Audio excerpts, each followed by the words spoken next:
Ready to move in premium triplex villas at Bachupally APR projects. సాగర నగరం విశాఖలో ఏకంగా 25,000 కిలోల డ్రగ్స్ పట్టుబడడం పెను సంచలనంగా మారింది. బ్రెజిల్ నుంచి విశాఖ పోర్టుకు వచ్చిన డ్రగ్స్ ను ఆపరేషన్ గరుడులో భాగంగా రంగంలోకి దిగిన సిబిఐ సీజ్ చేసింది. ఈ డ్రగ్స్ వెనుక ఎవరున్నారన్న దానిపై అధికారులు ఆరా తీస్తున్నారు.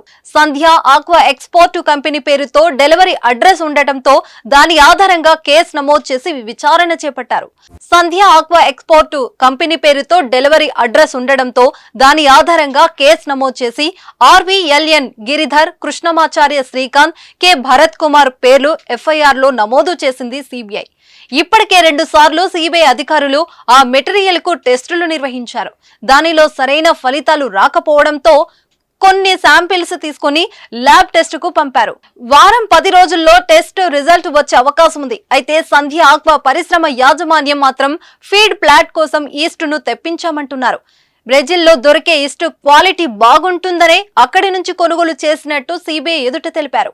తాజాగా సంధ్య ఆక్వా పరిశ్రమలో సిబిఐ సోదాలు చేపట్టింది.